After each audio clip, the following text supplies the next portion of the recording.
Story 1. About a year ago, I was at my dad's house taking care of the dog for the week because he was gone camping with some friends. And my sister, my wife, was also gone to Colombia with her family for a month.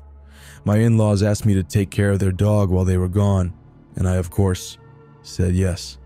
So there I am, the first night at my dad's house with two dogs who had been playing together all day.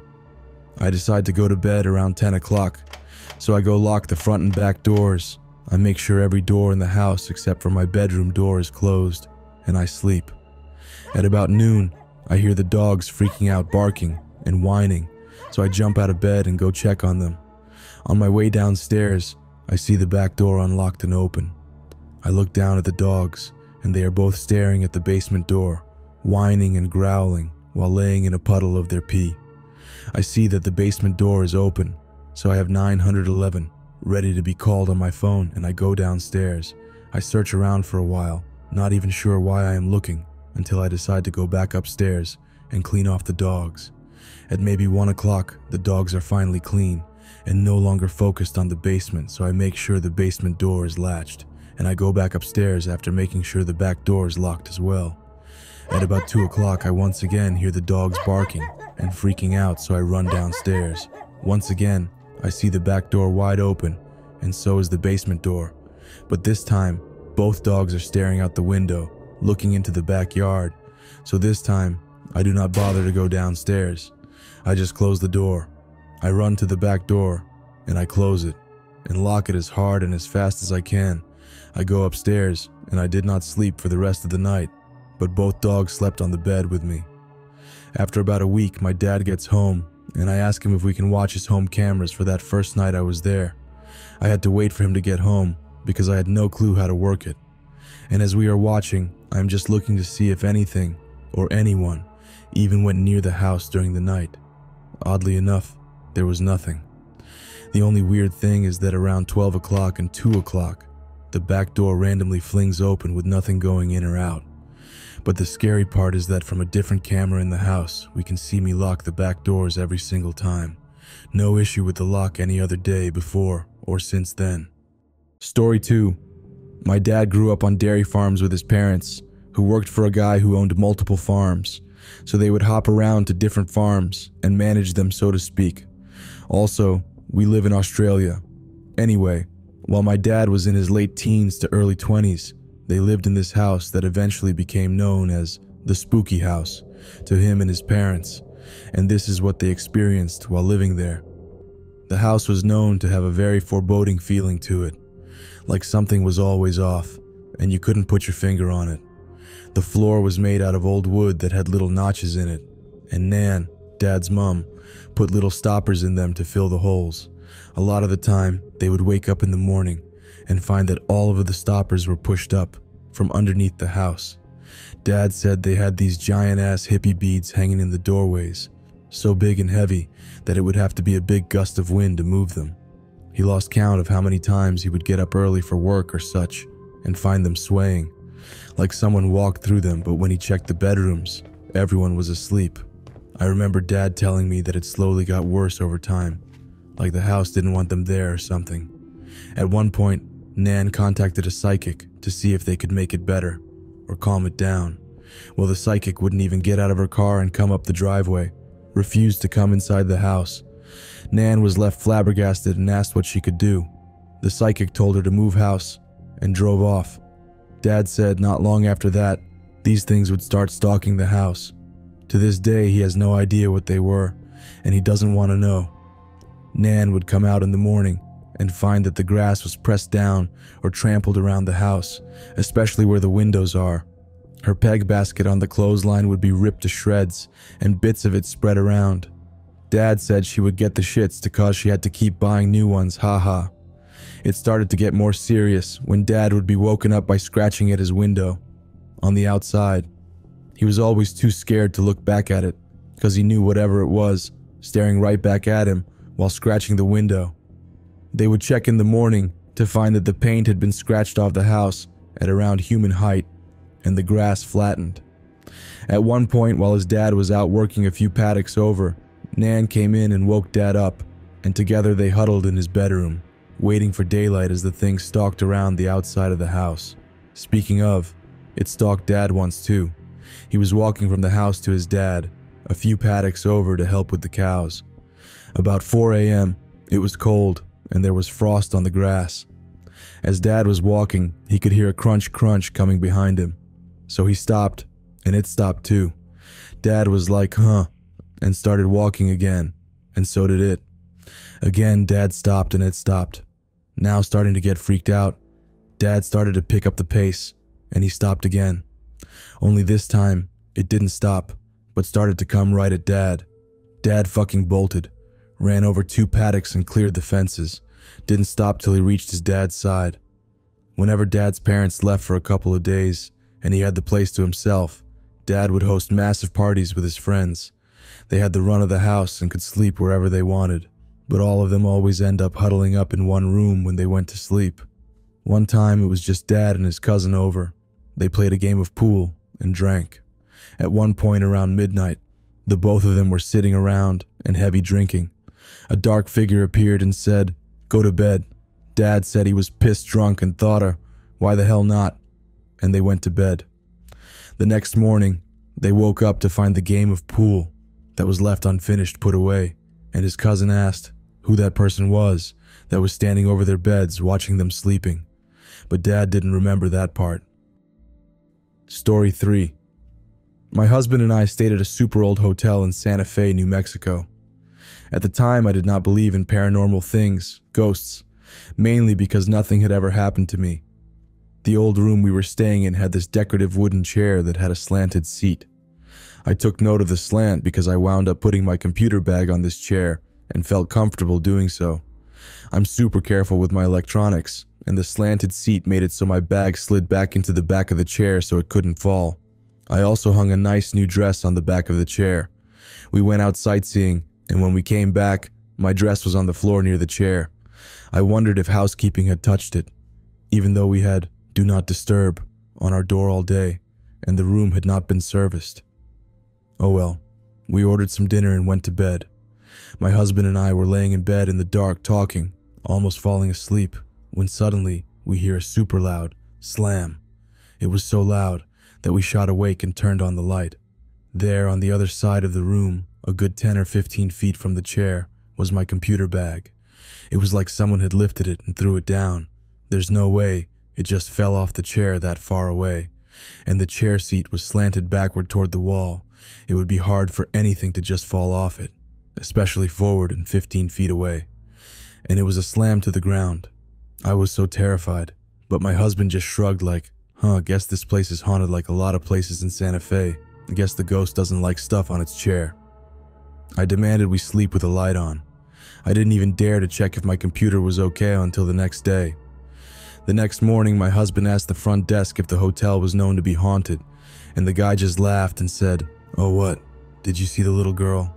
Story 4. I used to work for one of my university's departments that got moved into the empty building on campus. They decided they needed our former space in a relatively full building, used mostly for gen ed classes for another department that they were creating. So we got moved to the old library, which hadn't housed the department full time since like 2006. This was 2017. Anyways, most of the building has been remodeled. The only part that remains of the library is the old stacks, 5 levels of them. Most of the books in there were moved when the library was moved about 50 years ago, and most of the rest were put in the university archives for storage. But not all of them. Some extremely old, outdated books never left. And these had come from the original library on campus, which was located in what was the only building in the university for the first 40 years it existed. The university's first librarian was hugely dedicated. Our current library is named after her. She died in 1921, and she's said to still inhabit the books or something. Moving in, being a kid from the area, and a huge fan of this university, I knew the stories, never believed the legends. Some professors refused to work there. Doors would slam shut, papers and books flying off shelves, and cold chills randomly throughout the place. We moved in with no fanfare and no issues, but the old stacks were undergoing some renovations, and while normally locked and strictly off limit to students, You could get in every once in a while. Naturally, I did, mostly out of curiosity, just to see what was in there. Last day of finals week, I decided to look around. May 2018. Still had 2 years working there, so figured I'd get acclimated to the building. Wandering into the basement, the lowest level of the stacks is unlocked, so naturally, I went in, just to check things out and see. First and foremost, the lights crackled on. They weren't stable and flickered a lot. And it was hot. The ventilation in this building was ass back then on the floors with people in them, and it's no better now. So it's hot and stuffy, and walking into the main stacks, the lights are no better. Spotty, very warm, lots of odd noises all over the place, ancient books, and forgotten small fossils of shells and tree twigs and stuff from the geology department. I had to be the only person left in the building by this point. It was about 5:30 p.m. as the semester was ending, so I wasn't going to be found. But it was uneasy. I didn't feel like I should be there. Moreover, I felt like something didn't want me there. It's nothing I'd ever felt before or since. It got more and more powerful across the whole time I was in there, just looking around, peering at books, picking up old rocks, the like. And then the air, as I'm standing still, goes ice cold. No particular reason why. There are no air vents nearby, but I felt the temperature drop. And then it stops. I heard a loud bang from a source I still can't figure out, and that was it. I was out of there in seconds. I do not believe in paranormal stuff. I do not believe in aliens, ghosts, whatever. But I still don't know how to explain what happened that day. It's one of the strangest things I've ever had happen. Story 5, in 2012. My family moved to North Carolina. The last house we lived in had a demon or shadow person in it.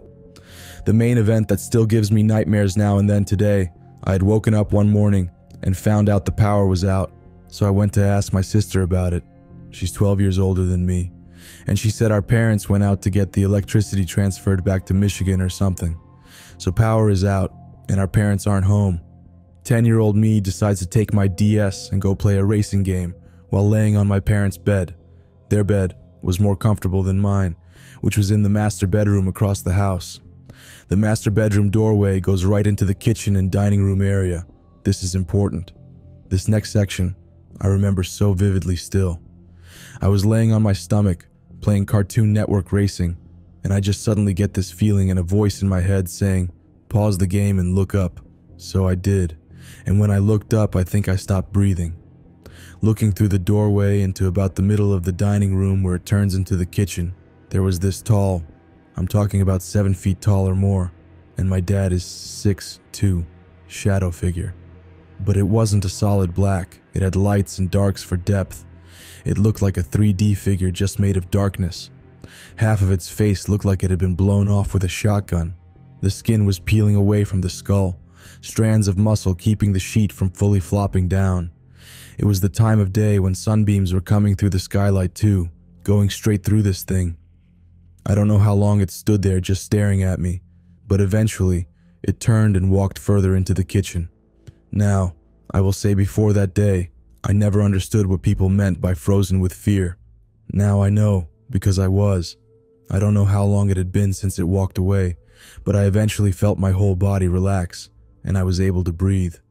I remember getting off the bed and praying to whatever gods would hear me that it wouldn't still be in there when I walked out and looked to my right.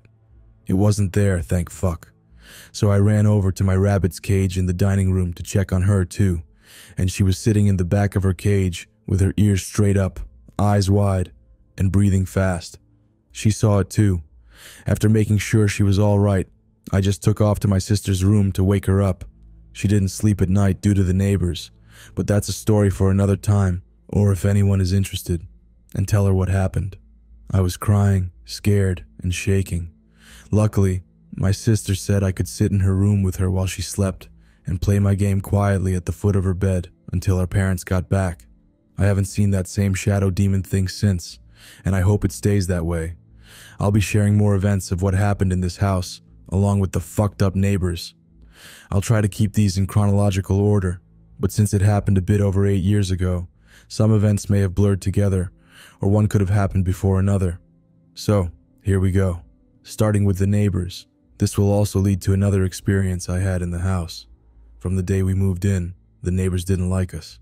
The people who had lived in the house before we were either family or close friends that had been evicted, so we moved into their old place, and they were pissed.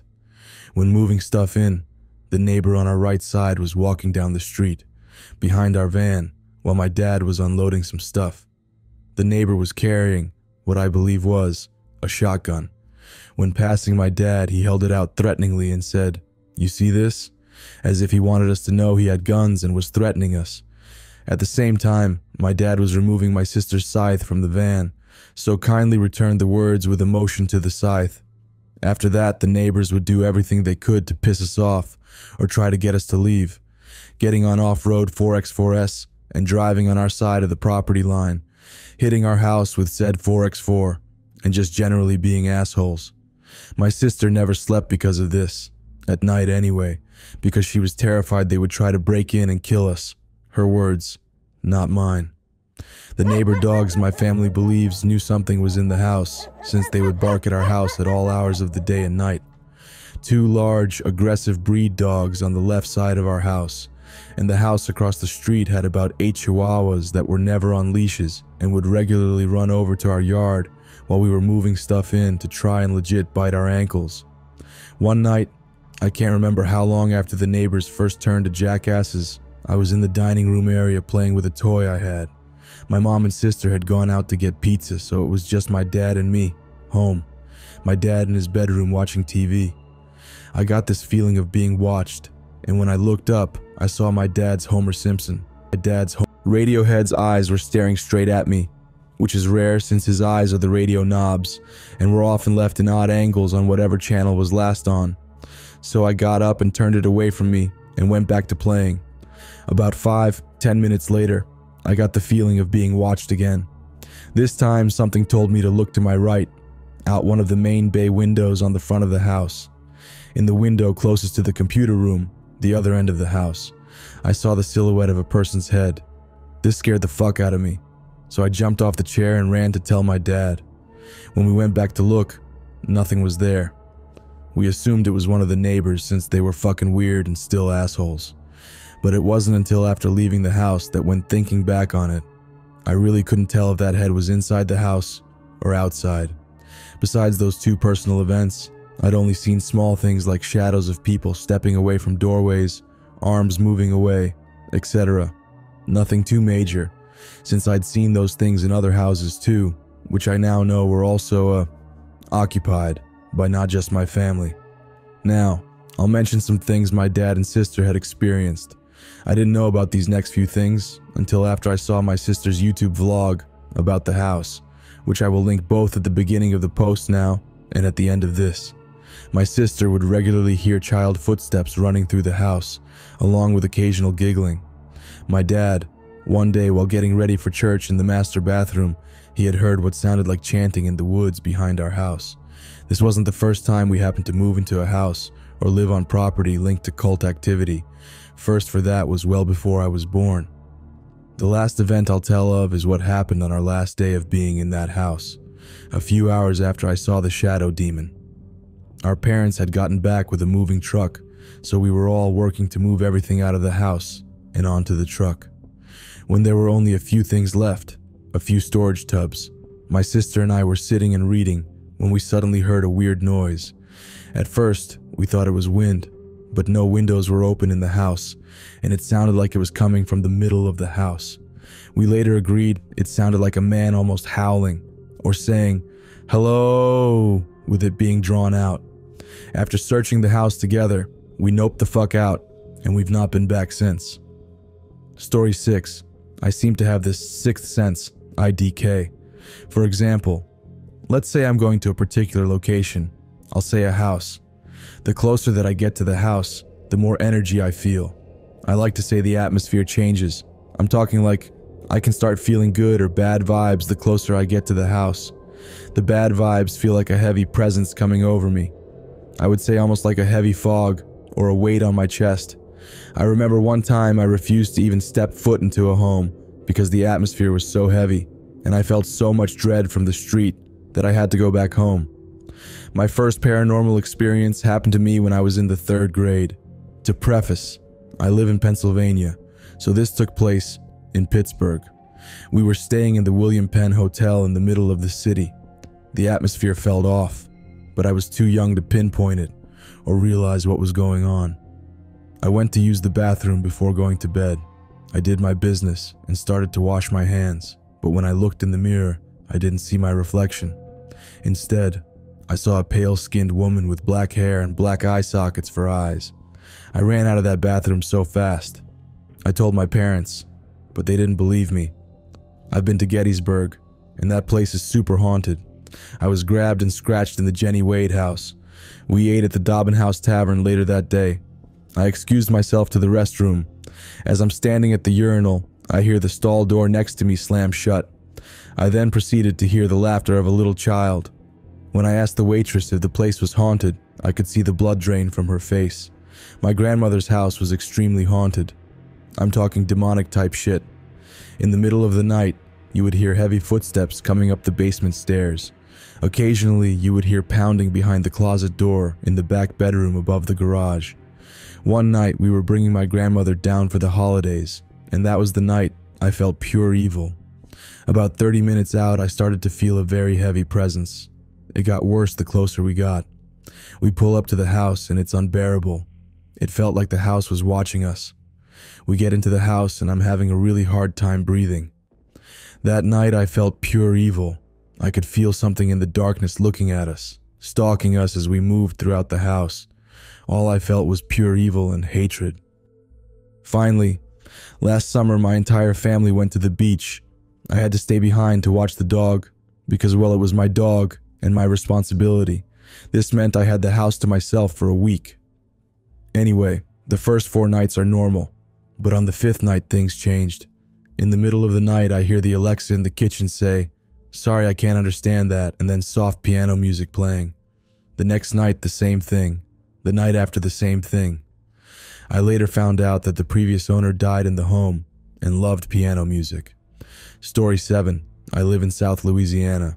There is a place near where I grew up called Carichan, pronounced Creation, Point Plantation. It is notoriously haunted. You can Google it. Allegedly used as a Civil War hospital, the front doors being used as stretchers, and rumors of there being something that went down there involving notorious pirate Jean Lafitte. Bunch of history. People have seen all kinds of crazy shit there. When we were about 16, me and my friends regularly used to spend Saturday nights drinking lots of beer and driving around the dirt roads surrounding the plantation ghost hunting, meaning getting wasted, listening to lots of rap music, chain smoking, and occasionally stopping and rolling the windows down to see if we could see anything weird. Well, one time we did, surprisingly. We stopped on the main road in front of the plantation. It's in the middle of nowhere, with nothing around but sugarcane fields, dirt roads, and the occasional trailer home. We get out of the truck and turn off all the lights and start looking around. One of my 2 friends says he thinks he sees something and starts kind of freaking out, telling us to come to see. We look in the direction he's pointing, and to the side of the main house, there are some little cabins which I believe to be old slave quarters. I see something weird out in front of one of them. It looks like a woman, down on her knees. We're immediately like, what the fuck is this woman doing kneeling in her yard at midnight? I ran and got some binoculars out of the truck, and sure enough, it was a woman.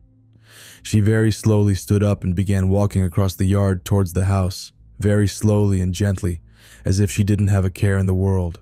His arms were just kind of dancing along by her sides, and she just crept towards the house.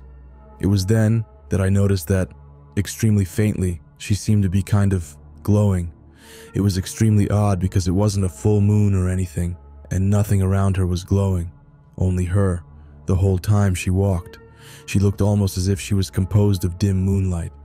And then I realized I could make out the shape of the trees on the other side of her. She was very faintly translucent. I gave my friends the binoculars to see if I was just drunk or having a mental break or something, and they immediately confirmed that I was not. We sat there and watched her for maybe 4 minutes, which felt like an eternity. The longer we watched, the more the reality of what we were seeing began to set in, and an intense Indescribable fear started to overtake me. I thought I was the only one, but upon inspection, my friends were visibly shaken as well. It wasn't funny anymore. Just as we began to freak out, in the distance we heard gravel crumbling and saw headlights about an eighth of a mile down the road. And the second we did, without the light shining towards us or the girl, she simply dimmed out. It was like someone turned off a light. She just faded away. We all fucking freaked and got out of there. I don't believe in God or an afterlife or anything like that, but that sure as fuck made and continues to make me question things. I have no idea what we saw, and I'm not sitting here telling you I think it was a ghost, as we were drunk and 16 and anything is possible. But it was by far the strangest thing I've ever seen, and you can make of it what you will. Your guess is as good as mine. Thanks for watching. Don't leave before leaving a like to this video. Also hit the subscribe button to support my work. And as always, have a horrific nightmare, my dear.